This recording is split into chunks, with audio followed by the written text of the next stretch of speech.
Hello friends, स्वागत है आपका हमारे YouTube channel career hub edu में। दिस इज अविनाश चंद्र और मैं आप लोगों के लिए लेकर आया हूं जीके, जीएस और जीए।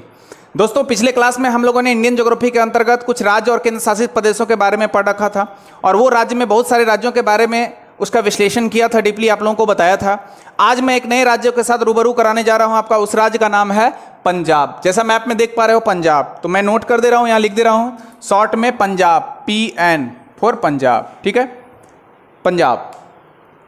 पंजाब अखंड भारत का हिस्सा रहा है।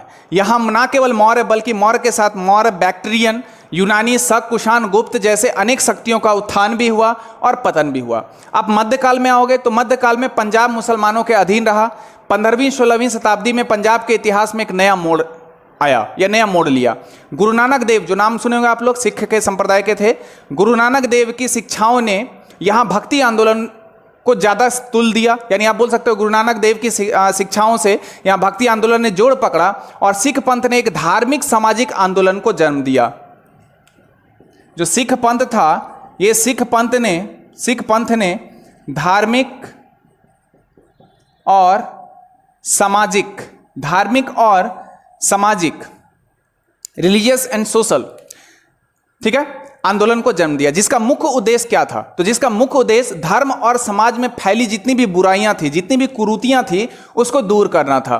10वें गुरु जो आप देख रहे होंगे, सिखों के 10वें गुरु गुरु गोविंद सिंह, आप लोग जान रहे होंगे, जो 1699 में खालसा पंथ की स्थापना किए थे। ठीक है, 1699 में खालसा पंथ के रूप में संगठित किया और एकजुट किया। उन्होंने देशभक्ति, धर्मनिरपेक्षता और मानवीय मूल्यों पर आधारित पंजाबी राज्य की स्थापना की। महाराजा रंजीत सिंह, नाम सुने होंगे। महाराजा रंजीत सिंह ने पंजाब को सिख साम्राज्य में बदल दिया, किंतु उनके देहांत के बाद अंदरूनी साजिशों और अंग्रेजों की चालों के कारण पूरा साम्राज्य जो था वो छिन्न भिन्न हो गया। तो दोस्तों, मैं बता रहा हूं पंजाब राज्य के बारे में। पंजाब जो आप देख रहे हो उत्तर पश्चिम भारत का एक राज्य है। उत्तर पश्चिम भारत का एक राज्य है जो बृहत्तर पंजाब क्षेत्र का एक भाग है। इसका दूसरा भाग पाकिस्तान में है। ठीक है, मतलब ये अगर पूछा जाए इसका लोकेशन, तो मैं बता सकता हूं कि नॉर्थ वेस्ट, भारत के नॉर्थ वेस्ट यानी भारत के उत्तर और पश्चिम दिशा में हमारा कौन सा राज्य है? पंजाब। ये मैं यहां लोकेट कर दे रहा हूं, पंजाब राज्य है। ठीक है, पंजाब शब्द जो है वो फारसी भाषा के दो शब्दों से मिलकर बना है। एक है पंज और दूसरा है आब।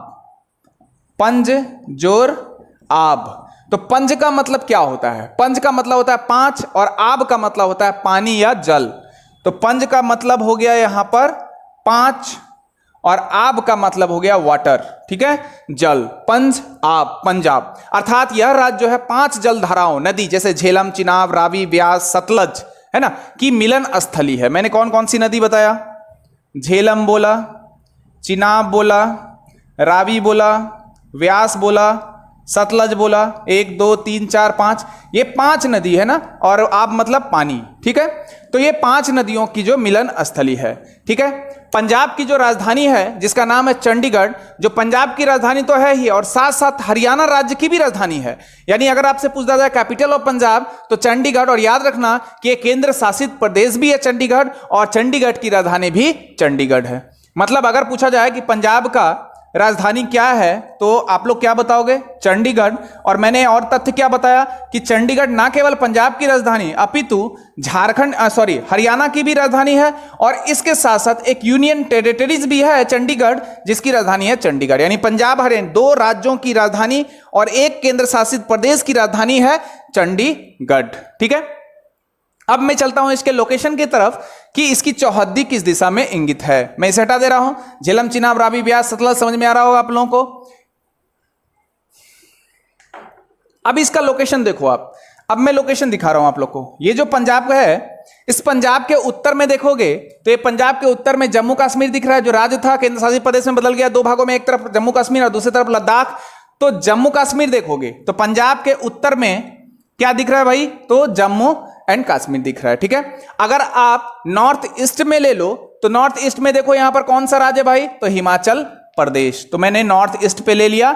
नॉर्थ ईस्ट पे कौन सा है? हिमाचल प्रदेश। में शॉर्ट में लिख दिए रहा हूं हिमाचल प्रदेश। अगर आप पंजाब के दक्षिण भाग में आ जाओ तो पंजाब के दक्षिण में कौन सा है भाई? तो हरियाणा बोल सकते हो। पंजाब के दक्षिण पूर्व में कौन है? तो भी हरियाणा बोल सकते हो। यानी पंजाब के दक्षिण में भी हरियाणा बोल सकते हो या दक्षिण पूर्व में भी हरियाणा बोल सकते हो। दोनों में सही है, दोनों आपका गलत नहीं होगा, ठीक है, क्योंकि दोनों पार्ट्स को कवर करता है। आप देख रहे हैं according to this map, Punjab के दक्षिण पश्चिम में देखोगे तो ये पंजाब के दक्षिण पश्चिम में आपको एक राज्य दिख रहा है जिसका नाम है राजस्थान। यानी यहां पर आप देख रहे हो दक्षिण साउथ वेस्ट वाले पार्ट्स में आपको यहां पर दिख रहा है राजस्थान राज्य। पंजाब के पश्चिम में चले जाओ तो पाकिस्तान, पंजाब के पश्चिम में पूरा के पूरा यहां पर आपको दिखेगा हमारा छोटा भाई, मतलब हम लोगों का छोटा भाई, मतलब भारत का छोटा भाई पाकिस्तान। ठीक है दोस्तों, पाकिस्तान। अब आगे बढ़ते हैं। उम्मीद है चौहदी समझ में आ गई होगी। मैंने बताया क्या कि केंद्र शासित प्रदेश और राज्य, हरियाणा राज्य दोनों की राजधानी है पंजाब की राजधानी, मतलब दो राज्य की राजधानी और केंद्र शासित प्रदेश की राजधानी है कौन? चंडीगढ़। ठीक है, पंजाब की भी राजधानी चंडीगढ़, हरियाणा की भी राजधानी चंडीगढ़ और चंडीगढ़ की राजधानी भी चंडीगढ़। सबसे बड़ा शहर अगर आपसे पूछा जाए कि पंजाब राज्य का जो सबसे बड़ा शहर है, बिगेस्ट सिटी ऑफ पंजाब, तो याद रखना लुधियाना। लुधियाना, ठीक है, लुधियाना याद रखना। क्या बोला मैंने? लुधियाना। ठीक है, लुधियाना का प्राचीन नाम क्या था? लोधियाना। लुधियाना का प्राचीन नाम क्या था? देखो मैं इसके बारे में थोड़ा सा स्पष्ट कर देता हूं, हालांकि बहुत डीप नहीं पढ़ना है इसके बारे में। लोधियाना था जो लोधी वंश के नाम पर पड़ा था। जब आप लोग पढ़ोगे ना, गुलाम वंश था, खिलजी वंश था, सैयद वंश था, है ना, बहुत सारे वंश थे, उसमें से एक था लोधी वंश। ठीक है, अंतिम वंश था। तो दिल्ली सल्तनत का अंतिम वंश था लोधी वंश, जिसके प्रथम शासक थे बहलोल लोधी, अंतिम शासक इब्राहिम लोधी। बाद में मैं हिस्ट्री में बताऊंगा। तो लोधी वंश के नाम पर इसका नाम लोधियाना पड़ा और वही लोधियाना बन गया लुधियाना। यह शहर जो है, ये जो लुधियाना शहर है, ये किस नदी पर है अगर पूछा जाए तो आप बताओगे सतलुज नदी पर, यानी सतलुज नदी पर लुधियाना शहर अवस्थित है। अब मैं चलता हूं 2011 की जनगणना के अनुसार पंजाब के राज्य के बारे में विश्लेषण करने के लिए। तो यहां का अगर लिंग अनुपात की बात करूं, जो सेक्स रेशियो यानी पर हजार पुरुषों पर महिलाओं की संख्या को लिंग अनुपात कहते हैं, यहां का जो सेक्स रेशियो है वो 895 पर थाउजेंड मतलब बोले तो ये पुरुष हो गया, बॉयज हो गया, और ये गर्ल्स है ना, महिलाओं की संख्या। ठीक है, ये मेल फीमेल। अगर यहां साक्षरता की बात करूं, लिटरेसी की बात करूं, तो जो पंजाब का साक्षरता दर है वो ऑलमोस्ट 75.84% के आसपास साक्षरता आपको देखने को मिलेगी। अगर मैं जनसंख्या घनत्व की बात करूं, अगर मैं पॉपुलेशन डेंसिटी की बात करूं, तो पॉपुलेशन डेंसिटी जो है पंजाब का वो लगभग 551 है, 551 है, यानी पर किलोमीटर स्क्वायर में। अगर मैं जनसंख्या वृद्धि दर, मतलब 2001 से 2011 के बीच जनसंख्या वृद्धि दर की बात करूं, जनसंख्या वृद्धि दर, और मैंने बताया 2001 से 2011। अगर मैं जनसंख्या वृद्धि दर के बारे में बात करूं तो पंजाब का जो जनसंख्या वृद्धि दर है वो 13.9 के आसपास है, 13.9% के आसपास आपको देखने को मिलेगा। अगर पूछा जाए कि टोटल नंबर ऑफ डिस्ट्रिक्ट, यानी कुल जिले जो हैं वो पंजाब में कितने हैं, तो याद रखना 22। अगर पूछा जाए कि इसका मुख्य भाषा क्या है, मेन लैंग्वेज क्या है, तो बताओ क्या होना चाहिए? तो पंजाबी कुड़ी दा नाल, तो मुख्य भाषा क्या है? पंजाबी है। ठीक है, अगर पूछा जाए कि लेजिस्लेटिव असेंबली यानी विधानसभा लेजिस्लेटिव असेंबली की संख्या कितनी है, तो याद रखना 117। अगर पूछा जाए कि लोकसभा की संख्या कितनी है, तो लोकसभा यहां 13 है। अगर पूछा जाए राज्यसभा की संख्या कितनी है, तो राज्यसभा है यहां पर 7। और यहां पर मैंने लेजिस्लेटिव काउंसिल के बारे में नहीं बताया। और अगर आपसे पूछा जाए कि इसका गठन कब हुआ था, तो 1 नवंबर 1966 ये था आपका गठन पंजाब का। मतलब आप यहां देख पा रहे हो कि लेजिस्लेटिव असेंबली मैंने दिया, लेजिस्लेटिव काउंसिल दिया नहीं। मतलब ये एक सदनीय होगा कि द्विसदनीय होगा? बिल्कुल सही, ये एक सदनीय होगा, क्योंकि मैं ऑलरेडी पहले भी वीडियो में बता चुका हूं कि अगर लेजिस्लेटिव असेंबली है तो एक सदनीय होगा, और लेजिस्लेटिव असेंबली मतलब विधानसभा, और अगर उसके साथ लेजिस्लेटिव काउंसिल भी है यानी विधान परिषद भी हो तो द्विसदनीय विधानमंडल होगा। तो ये विधानमंडल एक सदनीय है, और ये पंजाब राज्य का गठन हुआ था 1 नवंबर 1966 को। अब मैं फतेह की बात बताता हूं, इसे हटा दे रहा हूं। अब मैं आगे पॉइंट की ओर केंद्रीभूत करता हूं। वर्ष 1956 मैंने एक डेट लिया, ईस्वी लिया 1956। आप लोगों ने नाम सुन रखा होगा पेप्सू, हिंदी में ऐसे बोलते पेप्सू। पेप्सी मत बोल देना, कोल्ड ड्रिंक वाला है ना, पेप्सू। तो वर्ष 1956 में पेप्सू को पंजाब में मिला दिया गया और 1966 में 1966 में पंजाब के ही कुछ हिस्से निकालकर हरियाणा राज्य निर्मित किया गया, मतलब एक राज्य बना जिसका नाम था हरियाणा। अब आपके दिमाग में आ रहा होगा कि पेप्सू क्या है, अब आपके दिमाग में आ रहा होगा कि पेप्सू क्या है। Patiala and east Punjab state, Patiala and east Punjab state, Patiala and east Punjab state बोल सकते हो, यूनियन, लास्ट में स्टेट यूनियन, सॉरी यूनियन है ना, तो ये पेप्सू है, Patiala and east Punjab state union PEPSU, ठीक है, इसका फुल फॉर्म हो गया। इसका मतलब है पटियाला और पूर्वी पंजाब राज्य संघ, यह अंग्रेजों के अधीन पंजाब प्रांत का एक हिस्सा था जो 1948 से 1956 तक, यानी 1948 से 1956 तक भारत का एक प्रांत रहा था। यह 8 जिलों से मिलकर बना है, यानी ये जो पेप्सू था कितने जिलों से मिलकर बना है भैया, तो 8 जिलों से मिलकर बना है। अब मैं चलता हूं अगले पॉइंट की ओर, उम्मीद है पेप्सू समझ में आ गया होगा, ठीक है। Patiala and east Punjab state union PEPSU 1956, ये याद होगा आप लोग को, दिमाग में रखना है। सिख धर्म पंजाब का मुख्य धर्म है। अगर पूछेगा यहां का मुख्य धर्म क्या है, तो मुख्य धर्म जो है, मुख्य धर्म सिख है। पंजाब एक कृषि प्रधान राज्य है, यहां गेहूं की सबसे अधिक प्राथमिकता दी जाती है, प्रायोरिटी जो दिया जाता है वो गेहूं को दिया जाता है। कभी कभी तो भारतीय पंजाब को भारत का अन्न भंडार भी कहा जाता है। क्या बोला जाता है, भारत का अन्न भंडार। और मैंने बोला यहां कौन से है, ये कृषि प्रधान है, कृषि को प्रायोरिटी दिया जाता है, और यहां बोला गेहूं काफी बहुतायत मात्रा में होती है। अब मैं चलता हूं अगले पॉइंट की ओर। बहुत ही महत्वपूर्ण प्रश्न होगा, वो है आपका एक परियोजना जिसका नाम है भाखड़ा नांगल परियोजना। बहुत ही महत्वपूर्ण और दमदार क्वेश्चन यहां से हर एक एग्जाम में पूछे जाते हैं, तो मैं यहां हेडिंग दे देता हूं भाखड़ा नांगल परियोजना। तो ये भाखड़ा नांगल दो नाम है, जैसे मार्ले मिंटो था ना 99 में, 1909 में मार्ले मिंटो सुधार अधिनियम आया था, पृथक निर्वाचन। 1919 में मांटेग्यू चेम्सफोर्ड सुधार में अधिनियम आया था, जिसमें मांटेग्यू भी थे, चेम्सफोर्ड भी थे। गांधी इरविन समझौता, गांधी और इरविन थे। पूना पैक्ट में अंबेडकर जी और गांधी जी थे। उसी प्रकार यहां पर मैं ले रहा हूं भाखड़ा नांगल बांध परियोजना, मतलब इसमें भाखड़ा भी है और नांगल भी है, दो परियोजना है। मतलब ये भाखड़ा नांगल परियोजना जो है बेसिकली ये जो किस नदी पर है अगर पूछा जाएगा तो आप आसानी से बोलोगे कि भाखड़ा नांगल परियोजना जो है वो सतलज नदी के किनारे है। भाखड़ा और नांगल दो बांध है, ये दोनों बांध से मिलकर बना भाखड़ा नांगल परियोजना।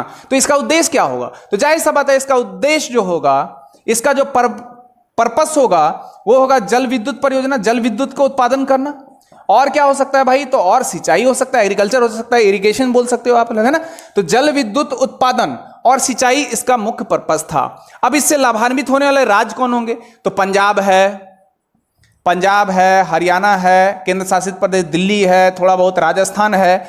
तो पंजाब, हरियाणा, दिल्ली, राजस्थान, हिमाचल प्रदेश भी ले लो, हिमाचल प्रदेश भी लिख दिया। ये सब राज्य जो है ये लाभान्वित होने वाले राज्य हैं। तो मैंने बताया भाखड़ा और नांगल, ठीक है, दो परियोजना था, भाखड़ा और नांगल, ये दोनों मिलकर बना भाखड़ा नांगल परियोजना। और ये सतलज नदी पर स्थित है। इसका उद्देश्य है जल विद्युत का उत्पादन और सिंचाई करना, और ये पंजाब, हरियाणा, दिल्ली, राजस्थान और हिमाचल प्रदेश राज्य को लाभान्वित करने का काम करता है।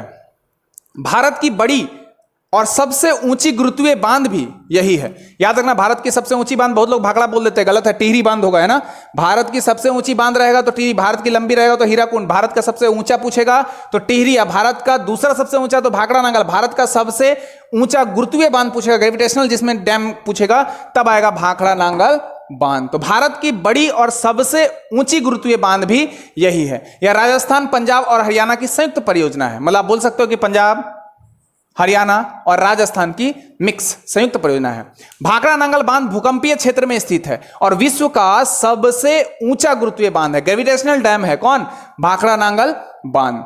यह बांध टिहरी बांध के बाद भारत का दूसरा सबसे ऊंचा बांध है। याद रखना, नोट में लिख सकते हो आप लोग, यह बांध जो भाखड़ा नांगल बांध है, यह टिहरी बांध के बाद भारत का दूसरा सबसे ऊंचा बांध है। इसका निर्माण कार्य जो स्टार्ट हुआ था वो 1948 से हुआ था। मतलब अगर पूछेगा कि इसका निर्माण कार्य कब से शुरू हुआ, तो आप बोलोगे 1948 ईस्वी से इसका निर्माण कार्य शुरू हो गया था, और ये जो पूरा हुआ ये 1963 में पूरा हुआ, यानी 1948 में निर्माण कार्य और 1963 में ये पूरा होकर संपन्न हो चुका था। ठीक है, पूर्ण रूपेण कार्य करने लगा कब से? तो 1970 में। ठीक है, मतलब मैंने क्या बताया कि 1948 में स्टार्ट हुआ बनना, 1963 में बनकर शुरू हो गया और 1970 में पूर्ण रूप से 1970 में ये पूर्ण रूप से कार्य करने लगा। ठीक है,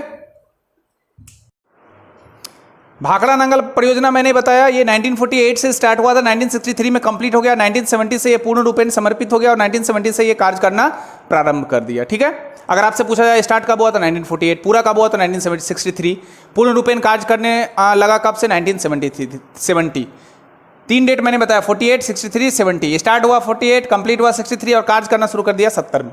इस बांध के पीछे बनी झील का नाम है गोविंद सागर झील। मतलब ये जो आप देख पा रहे हो, मान लो भाखड़ा नांगल बांध है, तो जस्ट इसके पीछे में बना हुआ एक झील है जिसका नाम है गोविंद सागर झील। तो आपसे पूछ सकता है कि भाखड़ा नांगल परियोजना के पीछे कौन सा झील है?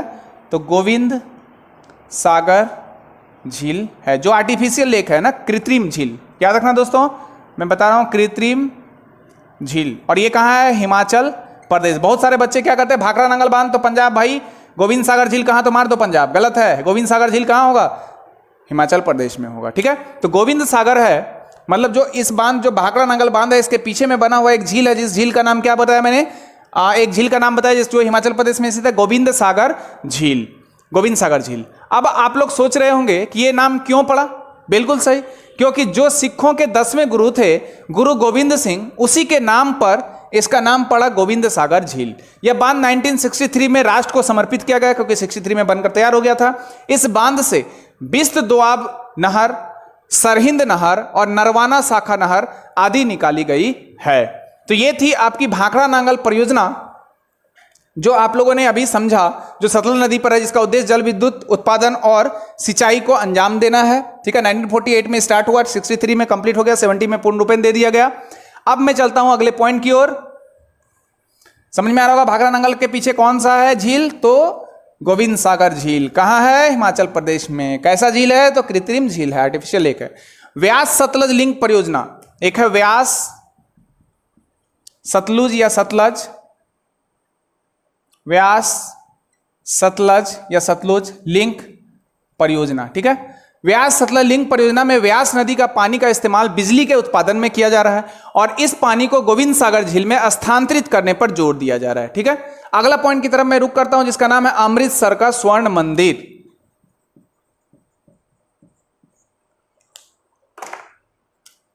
अमृतसर का स्वर्ण मंदिर। ठीक है, अमृतसर का स्वर्ण मंदिर। कहा जाता है कि जो इसकी नींव है, सिखों के चौथे गुरु रामदास जी ने रखी थी।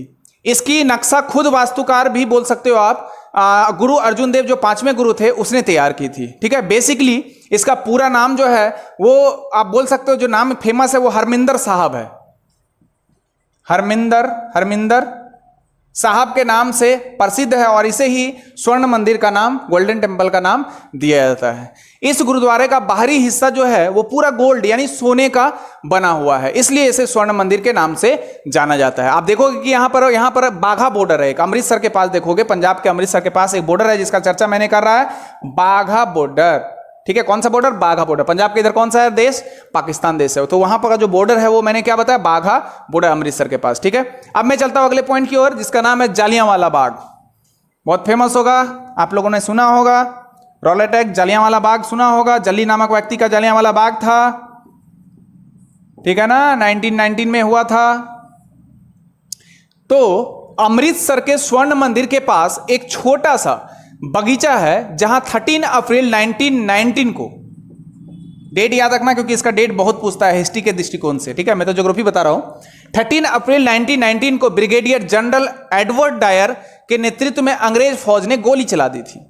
ठीक है, और ये बहुत ही फेमस है जालियांवाला बाग। ठीक है, और आप लोगों के दिमाग में होगा ही, वहां बहुत एक कुआं था, सकड़ा कुआं था, जिसमें भागने के लिए कोई रास्ता नहीं हुआ करता था, सिंगल एक रास्ता था जहां से लोग गुजरने थे। तो अपनी जान बचाने के लिए सभी लोग उस कुआं में जंप कर जा रहे थे, और इतना ज्यादा कुआं में सारे लोग जंप कर गए थे कि वो कुआं पूरा लाशों की ढेर से बिखर गया था। तो जब मैं इतिहास पढ़ाऊंगा तो बहुत ही अच्छा ये टॉपिक होगा, जालियांवाला बाग हत्याकांड। फिलहाल मैं ज्योग्राफी की तरफ फोकस करता हूं आप लोगों को। अगर मैं अगले और पर्यटन स्थल, टूरिस्ट प्लेस या शहर का बात करूं तो एक नाम आएगा जालंधर।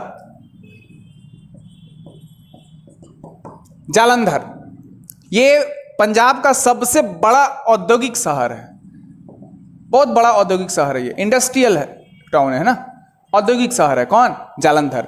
अगर बठिंडा के बारे में बात करो तो बठिंडा भी प्रमुख यहां पंजाब के नहर है, बठिंडा, भटिंडा, ये भी प्रमुख नगरों में से एक है। तो जालियांवाला बाग पढ़ा आपने, जालंधर पढ़ा आपने, भटिंडा पढ़ा आपने, भाखड़ा नांगल बांध पढ़ा आपने, लुधियाना पढ़ा आपने, चंडीगढ़ पढ़ा आपने।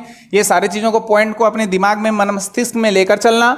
अन्य पर्यटन स्थल में जैसे दुर्गियाना का मंदिर है, आनंदपुर साहिब है, जालंधर सिटी है, लुधियाना है, पठानकोट, लुधियाना में बता चुका हूं, ठीक है, पठानकोट है, रोपर है, रोपर आप लोग याद रखना रोपर, क्योंकि ये ऐतिहासिक दृष्टिकोण से सिंधु घाटी सभ्यता का एक प्रॉपर जगह होगा रोपर, ठीक है। तो ये रोपर जो है इंडस वैली सिविलाइजेशन का एक केंद्र है। पटियाला का मोती बाग राजमहल है। हरिकेपट्टन में आर्द्र भूमि है। पुरातात्विक दृष्टिकोण से महत्वपूर्ण संगोल और छतवीर चिड़िया घर है, ठीक है।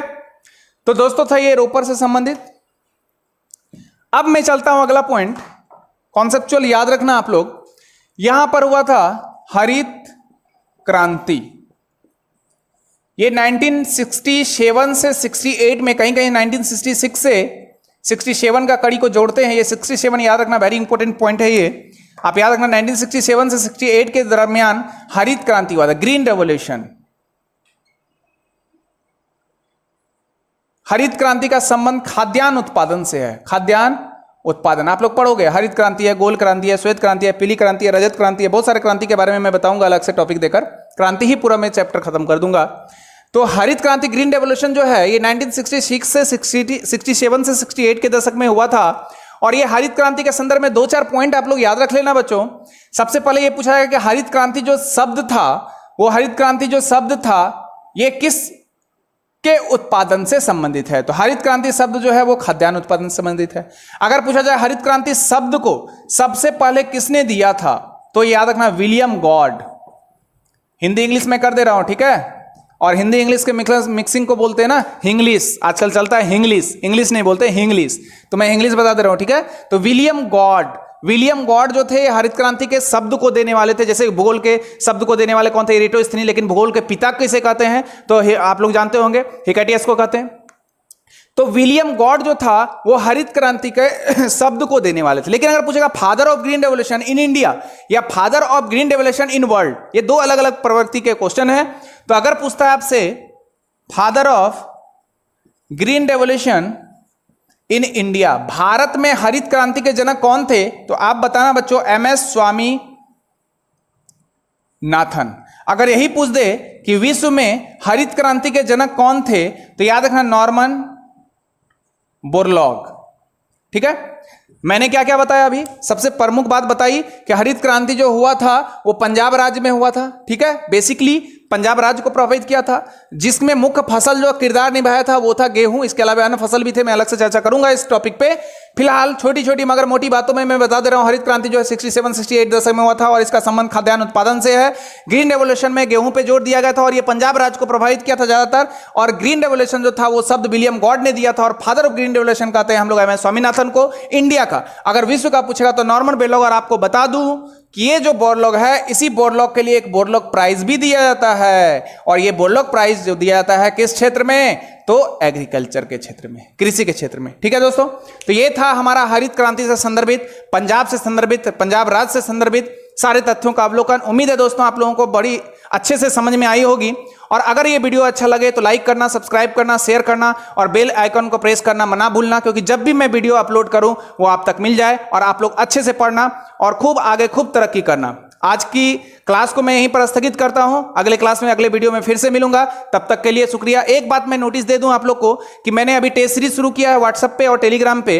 तो अगर कोई भी कैंडिडेट जो व्हाट्सएप पे सिलेबस वाइज टेस्ट में पार्टिसिपेट करना के इच्छुक होंगे तो वो हमारे नंबर व्हाट्सएप नंबर पे संपर्क कर लेंगे। और मेरा व्हाट्सएप नंबर है 8873422235, 8873422235। और आप यहां पर मैसेज करोगे, अपना नाम मैसेज करोगे, आपको ग्रुप में सेंड कर दिया जाएगा, ठीक है। आपको लिंक भेज दिया जाएगा और आप पार्टिसिपेट कर सकते हो। तो आज का लेक्चर मैं समाप्त करता हूं, अगले लेक्चर में फिर मिलेंगे। Thank you so much.